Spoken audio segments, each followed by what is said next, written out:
계속해서 사무엘상 말씀을 이렇게 묵상을 하고 있는데요. 한나의 기도를 좀 살폈었죠. 이 사무엘상이 영적으로 어두웠던 사사시대를 마무리를 하고 새로운 시대가 열려가는 이야기입니다. 어떤 면에서 건국 이야기, 건국 신화와 같은 이야기. 물론 제 표현에 대해서 오해하지 마시기 바랍니다.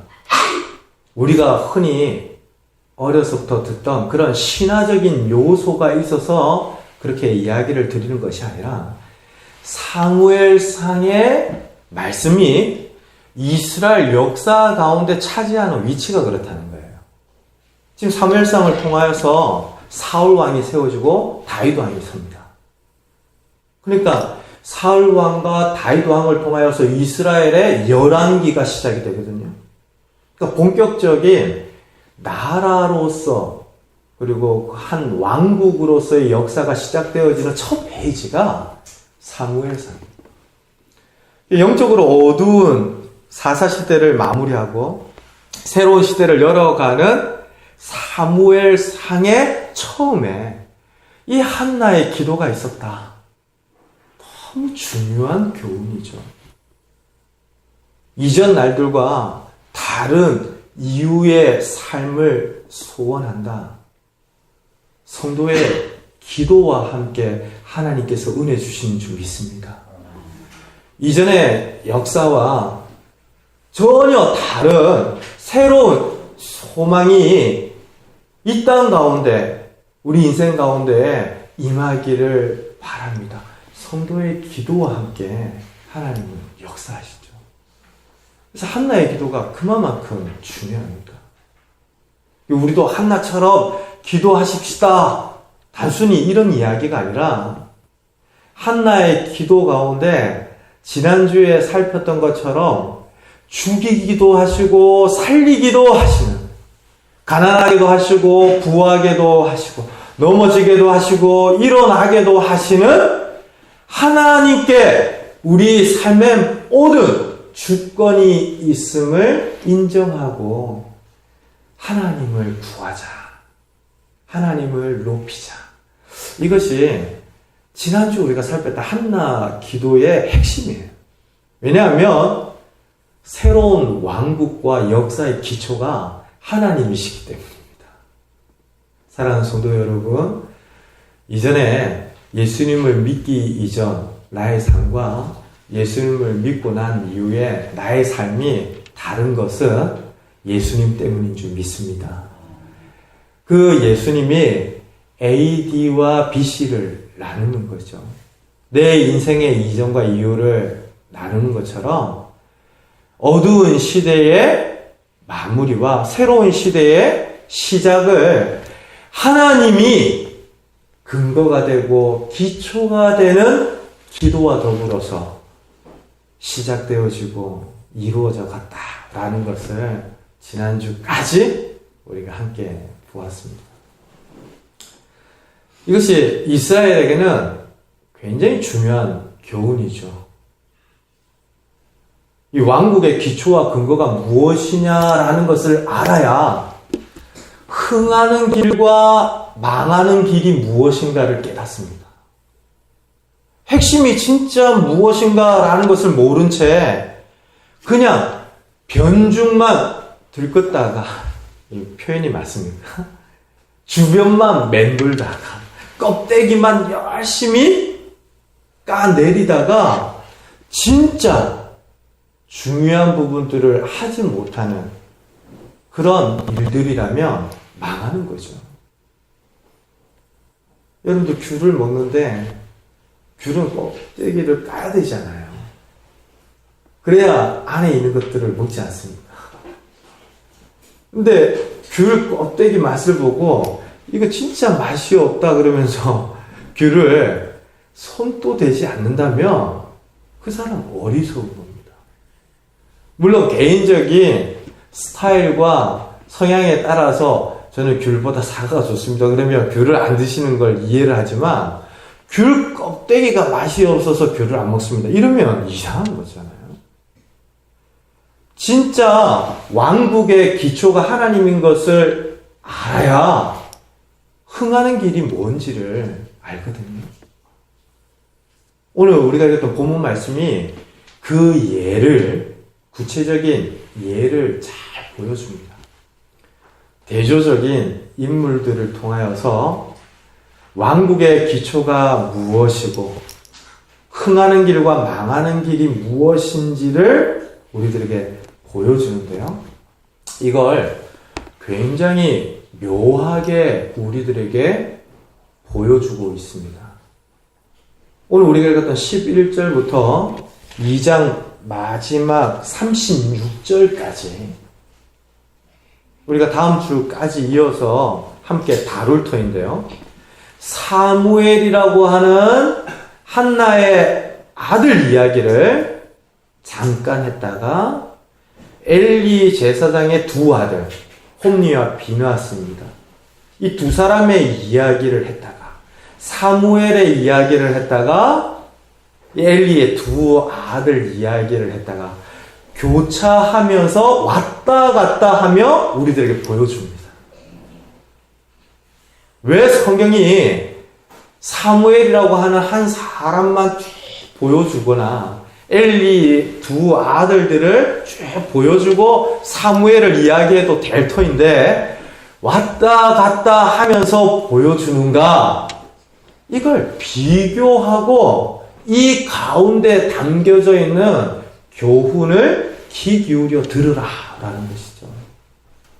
이렇게 대조적으로 보여주면 선명합니다.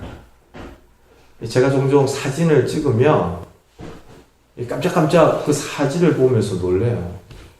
제가 그 사진에 찍힘으로 인해서 저와 함께 선 사람들이 얼굴이 굉장히 화이트닝, 밝게 나와요. 제가 좀 검고 이렇게 까무잡잡하니까 사진 찍으면 저를 주변으로 한 사람들이 마치 얼굴이 빛나는 것처럼 보이는 효과가 있는데요. 그렇게 나란히 서 있으니까 선명해지는 겁니다. 지금 사무엘과 엘리의 두 아들에 관한 이야기를 교차하면서 번갈아 나타내 보이면서 보여주는 것은 너무나 선명한 교훈을 우리에게 전달하고 싶어 하는 건데요. 흥하는 길과 망하는 길이 있다라는 겁니다. 오늘 본문에서 먼저 엘리의 두 아들을 한번 보십시오. 12절 우리 같이 한번 읽을까요? 엘리의 아들들은 행실이 나빠 여호와를 알지 못하더라. 이 엘리의 두 아들을 설명을 하는데 두 가지로 설명을 하고 있습니다. 먼저 행실이 나쁘다라는 거예요. 이 행실이 나쁘다라고 하는 표현은 불량배라는 표현입니다. 불량자라고도 할 수 있는데요. 사악하고 나쁘고 쓸모없는 일을 도모하고 가치 없는 것에 목숨을 거는 무모한 사람들, 이렇게 생각을 해볼 수 있어요. 하여튼 이 나쁜 남자, 오늘날 많은 젊은이들이 그렇게 표현을 하기도 하는데 나쁜 남자 정도도 이 불량제, 불량배 이걸 다 표현하기가 쉽지 않을 정도인데요. 그들이 행하는 바가 좋지 않았다 라는 거죠. 사실은 이 단어가 행실이 나빠라고 하는 이 단어가요, 그대로 이렇게 나타나며 쓰였던 적이 있는데 사무엘상 1장 한번 보세요.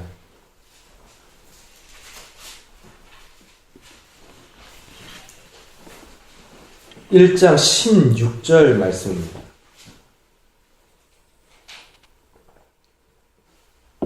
우리 같이 한번 읽을까요?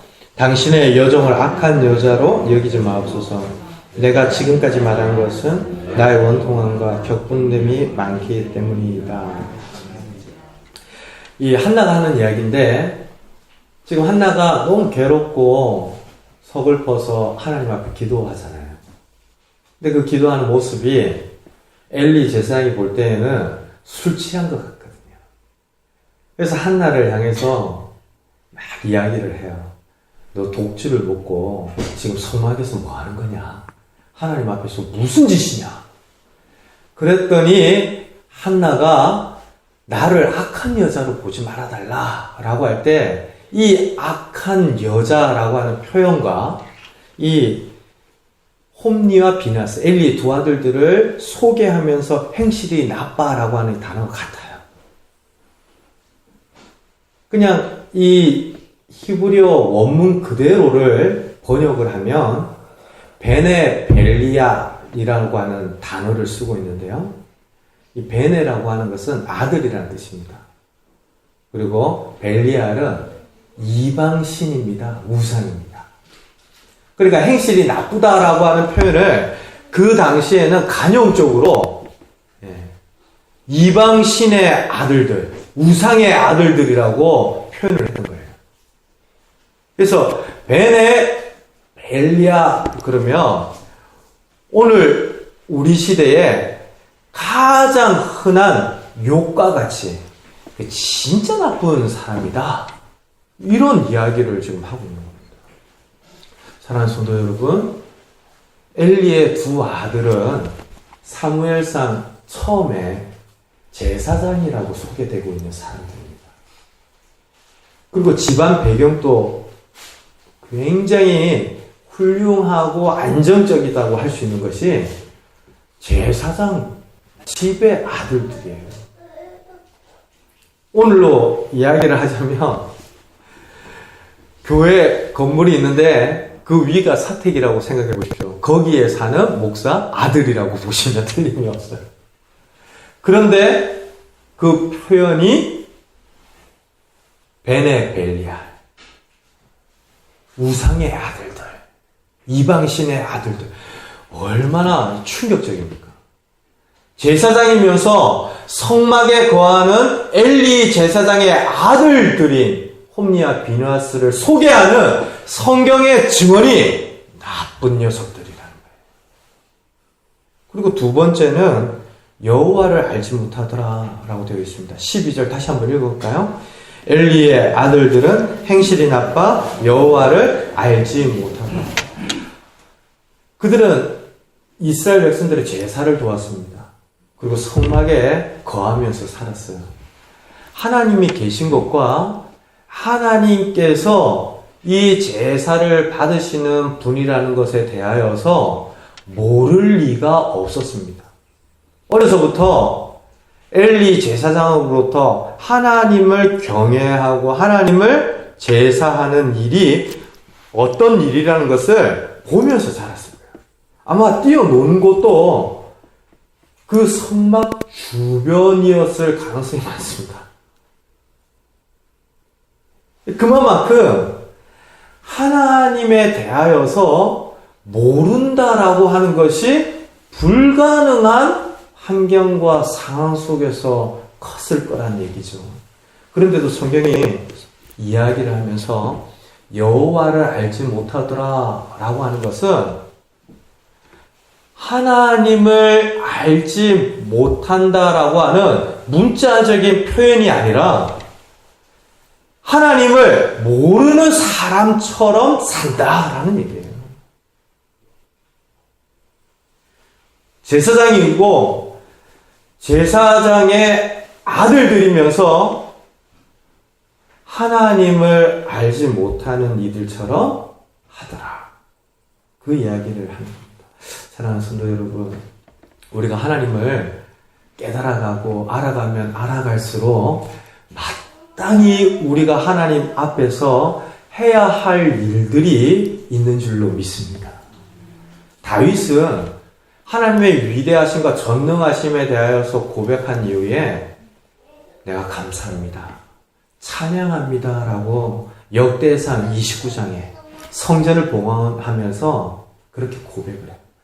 하나님이 너무 크시고 전능하신 분이다라고 하는 것을 깨달으니까 하나님 앞에서 내가 감사하지 않을 수 없습니다. 찬양하지 않을 수 없습니다. 예배하지 않을 수 없습니다. 그렇게 고백하는 거죠. 이사야 선지자는 하나님의 그 거룩하심을 깨닫고 하나님의 인재 앞에서 화로다 내가 죽게 생겼다. 그렇게 고백합니다. 이사야서 6장을 보면 그 하나님의 거룩하심 앞에 인생의 연약함과 그 죄의 부패함들이 생각나면서 내가 이제 죽겠다. 하나님이 내게 찾아오시니 하나님을 내가 대면하였더니 내가 죽게 생겼다. 하나님의 사자가 입술을 대면서 그쵸? 너가 정하여졌다. 너의 모든 죄가 사여졌다. 그러면서 말씀이 임하는 은혜의 사건들이 기록이 되어 있습니다. 하나님이 누구신가라는 것을 알면 알수록요. 내가 무엇을 행하여야 합니까? 라는 것이 뒤따라오게 되어 있습니다. 하나님이 거룩하시고 나는 죄된 사람이라면 하나님 앞에서 저와 여러분들이 무릎 꿇고 예배하는 것은 당연하죠. 나는 연약하고 하나님이 크시다면 내 삶의 여러 일들 인하여서 하나님께 의존하며 기도하는 것이 마땅하죠. 하나님께서 누구신가라는 것, 그리고 내가 그 하나님 앞에서 무엇을 행하여야 할 것인가, 이것은 같이 맞물려서 어우러지는 겁니다.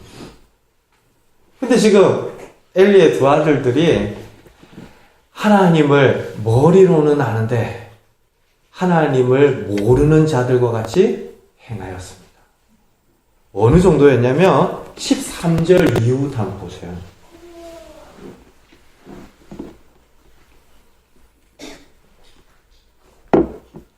13절부터 16절까지 충격적인 이야기를 하고 있는데, 그 제사장들이라고 13절이 시작을 하고 있죠. 그러니까 엘리의 두 아들들 홈니와 비나스가 이미 제사장으로 직분을 감당하고 일하고 있었다라는 사실을 잘 보여주는데요. 관습이 이러하니 습관적으로 그와 같이 하는 일들이 있더라는 겁니다. 근데 어떤 일이냐면 제사를 드리러 온 사람들의 희생 제물을 갈취하는 겁니다. 아니, 하나님께 예배를 드리는데 하나님께 드리는 예배 중에 자신의 것들을 먼저 취하는 일들이 있더라는 거예요. 그 당시에 구약의 제사는 율법을 따라서 엄정한 순서와 절차들을 따라 드려지게 되어 있습니다. 그리고 내가 적당히 앉아서 예배 드리지 않고 서서 예배 드리겠습니다. 이건 괜찮아요. 그런데 제물을 가지지 않고 예배를 드리겠습니다. 이건 구약의 율법에서는 불가능한 겁니다. 하나님께서 다 정하신 대로, 하나님께서 말씀하신 대로 지켜 행하여야 하는데, 이 제사장들은 자신들의 만족을 위해서 고기를 다 삶고 하나님께 드린 이후에 취하는 것이 아니라 그냥 예배를 드리는 중에 갈고리를 넣어서 건져가더라는 거예요. 사랑하는 성도 여러분, 이들이 행하는 일은 예배의 주된 목적과 예배의 동기를 자기 자신에게로 돌려놓는 것입니다. 하나님께 드려져야 하고 하나님을 위하여 드리는 것인데 내가 지금 고기를 원하니까 그걸 가져가야겠다. 자기에게로 초점이 맞춰지도록 돌리는 것이죠. 오늘 저와 여러분들 또한 하나님을 예배하기 위하여 이 자리에 모였는데요. 우리가 무슨 고기를 훔쳐갈 일은 없죠? 오늘 뭐 고기 삶는 거 아니죠? 하지만 엘리의 두 아들이 행하는 것 같이 나의 만족을 위하여 예배를 사용하고 나의 영광과 유익을 위하여 이 시간마저도 얼마든지 이용할 수 있다라는 점에서 고기를 갈취하는 사건이 옛날에 나와 무관한 이야기만이 아니라 오늘 이 시대에 관한 이야기구나라는 것을 깨닫게 됩니다. 그러니 이 사건을 정리하면서 17절과 같이 이야기를 하는 겁니다. 우리 같이 한번 볼까요? 이 소년들의 죄가 여호와 앞에서 심히 크면 그들이 여호와의 제사를 멸시하며더라. 하나님이 먼저, 하나님이 우선, 이것이 정당한 예배의 핵심인데 제사가 마쳐지기도 전에 고기 먹고 싶다고 자기가 그 고기를 취하여 가는 이런 말도 되지 않는 일들이 하나님을 알지 못하는 일이었다는 거죠. 그리고 하나님을 안다는 것은 하나님을 경외하는 일인데 하나님을 알지 못하였기 때문에 하나님과 하나님께 드리는 제사를 멸시했다 라고 성경이 이야기를 하는 겁니다. 사랑하는 성도 여러분, 엘리의 두 아들은 제사장이었고 제사장의 아들들이었지만 하나님을 경외하지 않고 두려워하지 않았습니다. 수많은 제사를 드렸지만 그 제사의 습관 가운데는 하나님이 먼저입니다. 하나님이 내 인생에 가장 우선하는 분이십니다가 아니라 내가 지금 어떤 만족과 유익이 필요하다 생각되어지면 얼마든지 갈고리를 넣어서 건져지는 것들을 꺼내어 드는. 그래서 하나님이 먼저가 아니라 내가 먼저라고 하는 방식의 제사로 하나님을 아는 것 같이 했다라고 성경이 이야기하는 것이죠. 그러나 정작 하나님을 알지 못하는 자들이었습니다. 이 사람들에 비하여 사무엘은 어떻습니까? 11절 말씀 우리 같이 한번 볼까요? 엘가나는 라마의 자기 집으로 돌아가고 그 아이는 제사장 엘리 앞에서 여호와를 섬기니라. 주목해서 보십시오. 제사장 엘리 앞에서 여호와를 섬기니라 라고 되어 있습니다. 그런데 18절 말씀 한번 볼까요? 같이 있습니다. 사무엘은 어렸을 때 세마포 에봇을 입고 여호와 앞에서 섬겼더라. 섬겼다라고 하는 단어는 똑같은데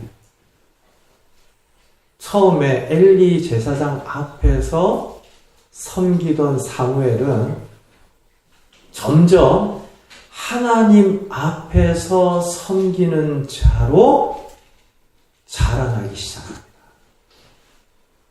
어렸을 때 세마포 에봇을 입었다는 것은 제사장만이 입는 공식 유니폼이거든요. 사무엘이 망나니 홈리와 비누아스와는 다르게, 불량자 홈리와 비누아스와는 다르게 정식, 딱 공식적인 그 제사장의 직무를 감당하면서 성장하기 시작했다라는 것을 보여주는데 엘리 제사장 앞에서 그 일을 하던 사무엘이 하나님 앞에서 섬기는 자로 나타나기 시작하죠. 그리고 21절 한번 보십시오. 우리 같이 한번 읽을까요? 여호와께서 한나를 돌보시사 그로 하여금 임신하여 세 아들과 두 딸을 낳게 하셨고 아이 사무엘은 여호와 앞에서 자라니라. 21절 말씀도 여호와 앞에서 자라니라 라고 되어 있습니다. 그런데요,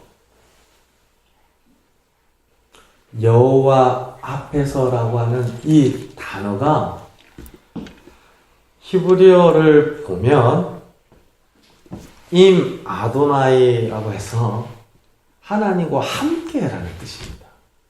한글 성경이 왜 하나님 앞에서라고 번역을 했는지 잘 모르겠어요.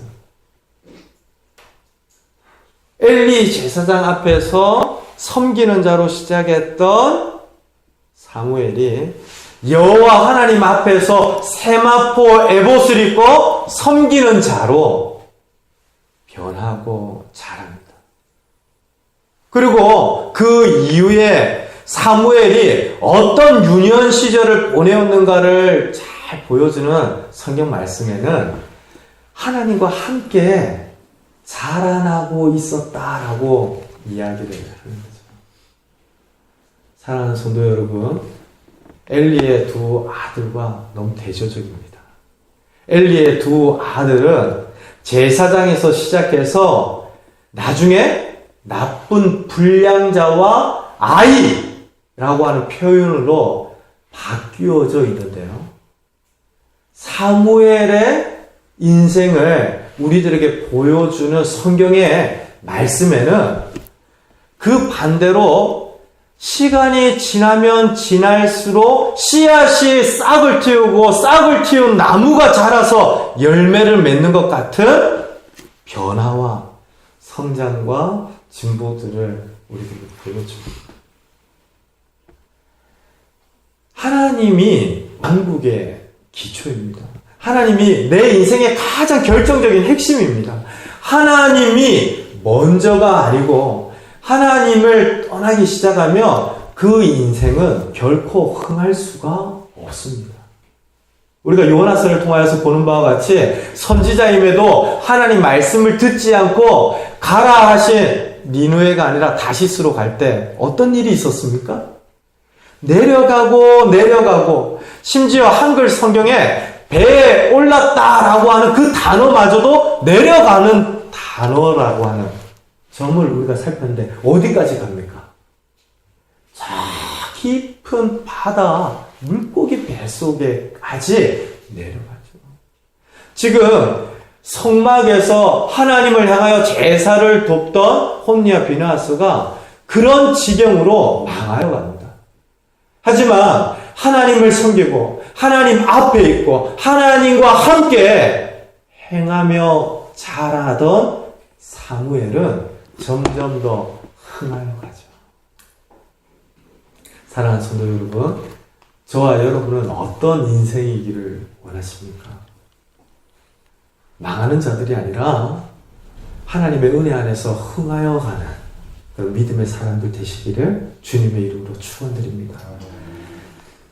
이 본문을 통하여서 우리는 사무엘처럼 커야겠다. 좋습니다. 우리 아이들도 사무엘처럼 키워야겠다. 좋습니다. 그리고 나도 흥하는 믿음의 사람이 되어야겠다. 좋습니다. 그런 교훈들도 하나님이 분명 우리에게 주신다라고 저는 믿습니다. 그런데 더 중요한 것은 홈니와 비느하스 엘리 두 아들이 가만 보니까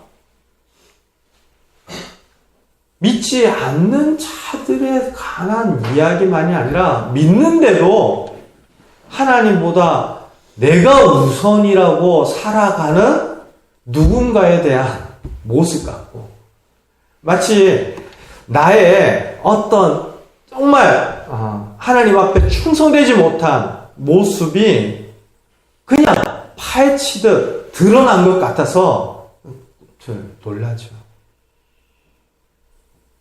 예배를 드리는 중에도 저는 굉장히 이기적이었던 때가 있습니다.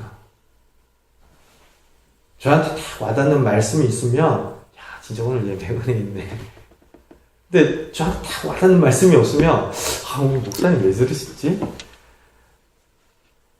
여러분들은 어떠십니까? 은혜가 없는 예배는 없다라는 사실을 저와 여러분들은 아셔야 합니다. 두세 사람이 주의 이름으로 모인 그곳에 하나님께서 함께 하십니다. 저와 여러분들이 주의 이름으로 모였다면 하나님께서 우리와 함께 하시는 줄로 믿습니다. 하나님 은혜 주시죠. 그런데 그 은혜가 나와 맞지 않을 뿐이었습니다. 나는 오늘 너무 힘들어서 위로와 소망이 되는 이야기들을 듣고 싶어 했는데 하나님께서는 그러다 망한다 이 이야기들을 주시니까 그게 와닿지가 않았던 것이죠. 가만 보니까 예배를 드리는 중에도 얼마든지 이기적인 형태의 생각과 태도와 그런 자세들이 홈리와 비느하스처럼 우리에게도 있더라는 겁니다. 제가 전에도 한번 말씀드렸잖아요. 예배 준비되어야 합니다. 이렇게 말씀드리면서 토요일 날은 좀 일찍들 다 이렇게 들어가시고 또 가족들과의 모든 스케줄도 마무리를 하시고 그래서 주일날 이 예배의 시간이 첫 시간이 되도록 좀 이렇게 우리가 했으면 좋겠습니다. 근데 잘 안 되죠, 현실이. 그렇게 되기가 참 쉽지가 않습니다. 그래서 하나님께 내 한 주의 삶을 드립니다 라고 하는 이 예배 시간 1시간마저도 너무 힘들고 괴로운 시간처럼 예배를 드리는 성도들도 있더라는 거예요.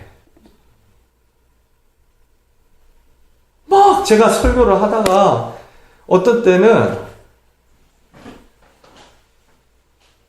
진짜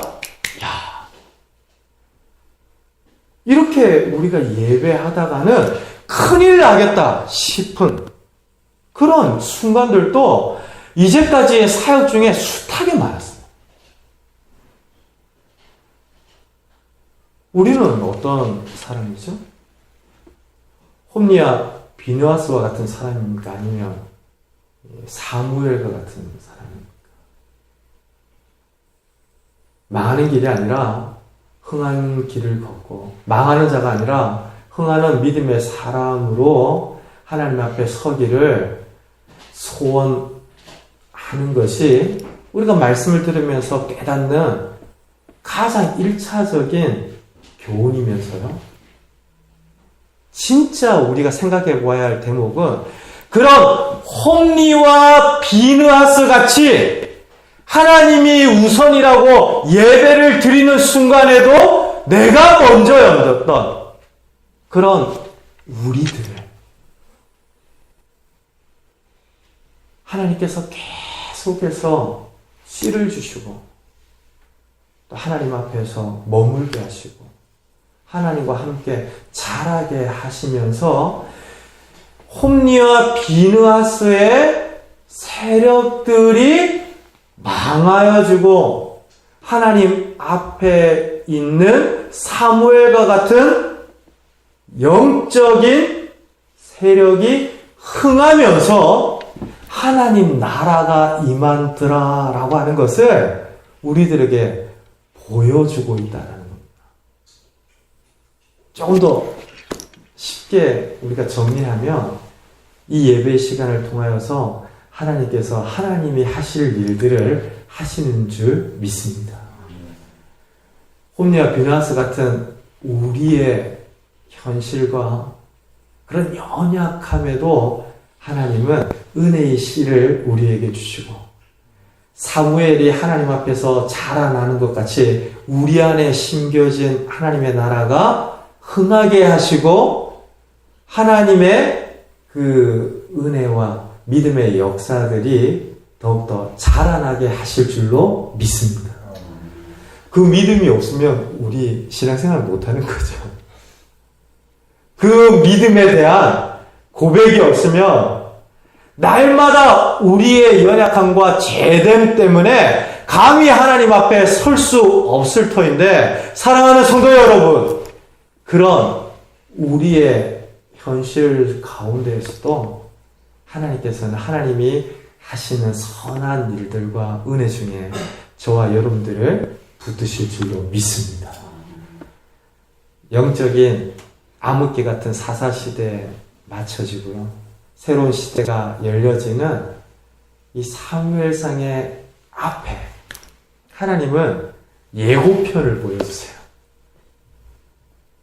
아무리 패역하고 아무리 불량자이고 아무리 불량배처럼 자기가 먼저라고 살아가는 이스라엘 백성이어도 내가 택하고 부르고 구원하기로 작정한 이들을 향한 나의 일을 멈추지 않을 것이다. 이것이 오늘 홈리와 비나스 그리고 사무엘을 통하여서 우리들에게 들려주시는 하나님의 약속이요 맹세인 줄로 믿습니다. 이 은혜에 힘입어서 하나님, 제가 홈리와 비나스처럼 하나님 앞에 서 있었는데 그럼에도 기다려주시고 참아주시고 또 은혜 안에 머물게 하여 주시고 계속해서 하나님을 바랄 수 있도록 나에게 이 사무엘과 같은 성장과 변화들을 허락해 주시니 감사합니다. 내가 다시 힘입어 새롭게 시작하겠습니다. 이런 소원과 결단 안에서 이번 한 주 동안 흥하게 하는 하나님의 은혜 안에 머무는 저와 여러분들 되시기를 주님의 이름으로 축원드립니다. 우리 함께 기도하겠습니다.